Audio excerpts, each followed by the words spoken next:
Hey everyone, and Dr. Erickson, this is Josh again. For my fourth text type, I've selected bags of chips, and the reason is because I do allow my students to eat in the classroom most times because they're always hungry, and when they can eat, they usually learn better and their attitudes are better. And I tried to pick things that I see my students choosing for the classroom. Um, some choices are usually something with a lot of spicy flavor in it, usually things that don't look very healthy. And then I do have students who are choosing snacks that at least appear healthy, so something like this. So as far as text noticing, I kind of want to think from a student perspective at first. So when kids are, picking these up off the shelf, usually at the city market near our school or the come and go gas station, what do students notice first? So I think that's going to be images and color that are going to pop out at students. So 3 of these 5 chips, I think, have chosen to focus on flavor for their appeal to their audience. So for example, this bag of Watts chips, we see there's a lot of bright red and orange. These are bursting with little flames of fire, and then there looks to be something like lightning bolts jutting out from these two. So obviously they are trying to communicate just how flavorful and spicy these chips are. I think it's kind of the same thing with these, sorry for shaking the camera there, these jalapeno poppers. So look, there are some flames there as well. And unfortunately, the chips aren't like this on the inside, but they have, cheese, gooey cheese just oozing from the chips with little jalapeno rings in there. So I think the green and orange communicates, the jalapeno and the cheese as well. So pretty cool how they did that one. And then the third bag of chips that focuses on flavor are the Benitos Hint of Lime chips. So you see there's beans and limes all over this bag, and you can see that they've blown up the chips here on the bag, and you can see all the little seasonings and pieces of flavor in there. And so those ones are focusing on flavor. The other 2, though, are doing something different.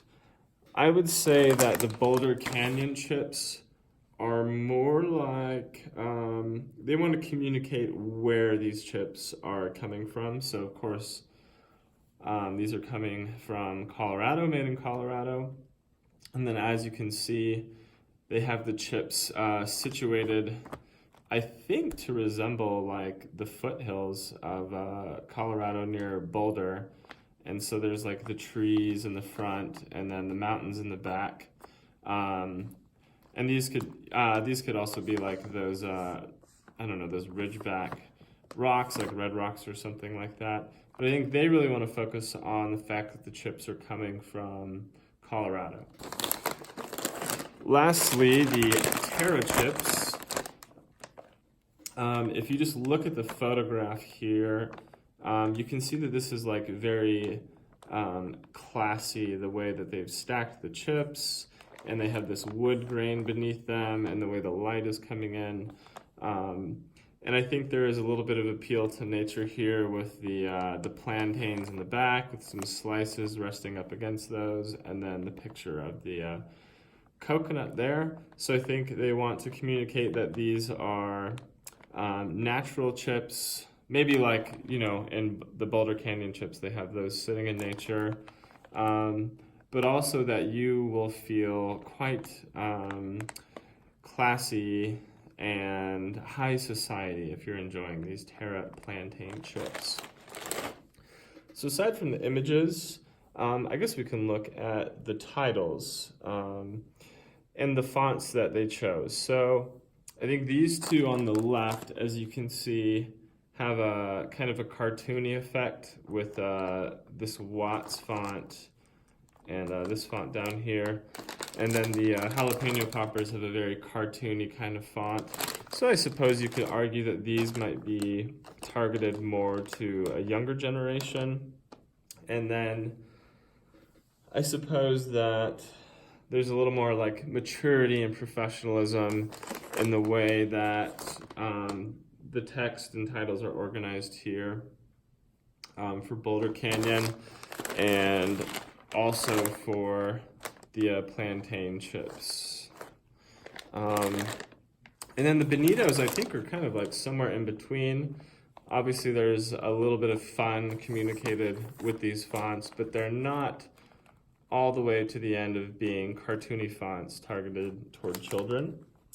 As far as just the names of these chips or the titles, Bonitos is, I think it's a play on words between beans and like the name Benito in Spanish.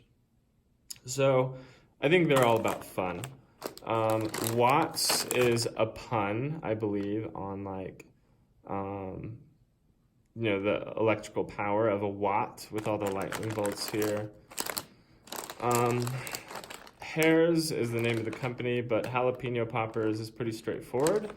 I mean, jalapeno poppers are not chips. They are, a snack that you can make, an appetizer. So these are kind of emulating the flavor of those. Boulder Canyon, obviously using the name of somewhere in Colorado. And then Terra, I think, is Latin for earth.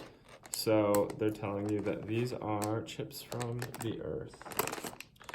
So any other text that we notice or students might notice, I have a lot of Latino students, a lot of Spanish-speaking students, and a lot of the chips you see around grocery stores or gas stations here do have the Spanish language on them. So these have, fuego, which means fire in Spanish.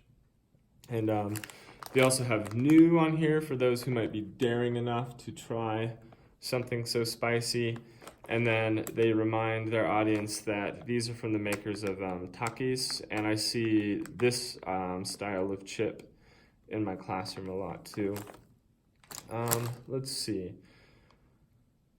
I think with Benito, some text that stands out is the from the farm, so some more appeal to nature, maybe supporting local farmers too. And they tell you that there's a hint of lime in these.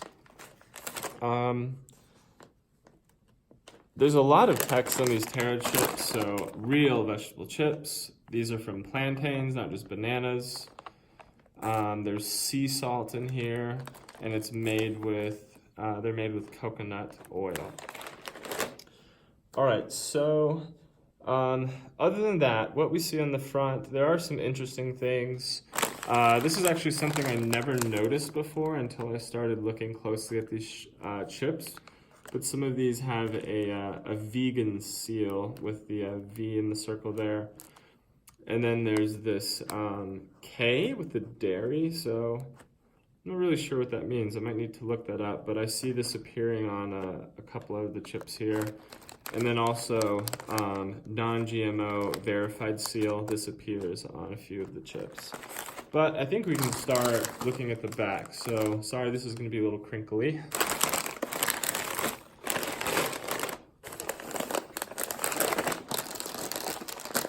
So, a lot of these chips have different things going on. I mean, you can expect there's going to be a barcode, a nutritional label. But aside from that, something interesting that 3 of these bags of chips are doing is that they have some kind of historical summary of the story behind the chips. Sometimes even signed by the president or CEO, as you can see with these. That's also done with the Benito's chips and with the Terra chips. So I imagine what they're trying to do here is I think people often enjoy food more when there's a story behind it. And so that's what they're communicating there. And also, I think it's building, the ethos or credibility of the company by explaining, just how long they've been making these chips and that they've been, sticking to their goals for, 20 years or however long they've listed on there. Aside from that, 4 out of 5 of these chips have a slogan. So the Watts chips have "Shock Things Up." Ayers jalapeno poppers have "Live Life with Flavor." The Boulder Canyon chips have "Find Your Path." And the Benito's chips have "It's Good Being Green." There is not a slogan that I can see on these chips anywhere. So I think maybe that also is fitting with that vibe they're putting off, that these are classy chips to be enjoyed maybe in a casual setting, but you would feel like you're fancy when you're eating these. So after slogans, I found it interesting that the 2 chips that are most appealing to younger generations have social media tags. So there's an Instagram tag and a Facebook tag. And then Harris chips have a find us on Facebook tag down here too. So I thought that was kind of interesting because you don't see that on these other than I think Benito's lists their website down here. So I think to communicate that they're interested in customer satisfaction, all of these chips give you some kind of contact information.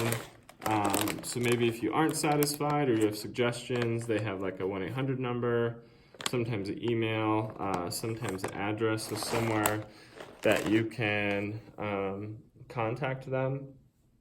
And I think some of these are actually proud of where they're being made.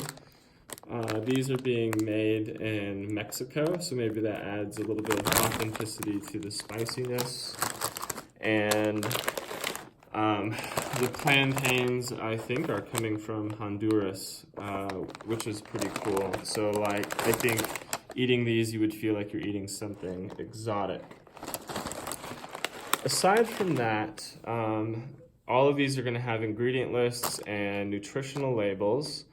I thought it would be interesting to compare what I felt would be the least healthy chips to what might be the most healthy chips, at least from what they're communicating and from what I see. So when I compared these, what I found, the huge difference was that the Terra chips have, if you can see that, 80 milligrams of sodium and 6 grams of saturated fat in 1 serving, which is 1 ounce. And all of these are based on 1 ounce. Contrarily, if you look at the Watts chips, they are packing 900 milligrams of sodium, so more than 10 times the amount of sodium. And then saturated fat, they have 2.5 grams. So like you would guess, this is probably the least healthy choice. I don't know that eating these are really healthy, but they're maybe just not as bad for you, I should say. But I don't think any of these should be a meal replacement or anything like that.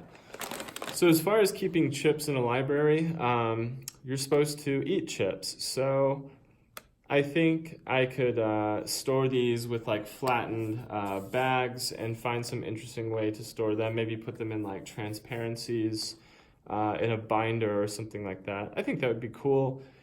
And what's great is that my students are bringing these in the classroom, and I really don't think they want to keep their trash. So I could start a binder and have students every time they finish a bag of chips, if it's something we don't have in our chip library, we can slide that into a transparency in the binder and just keep the library going.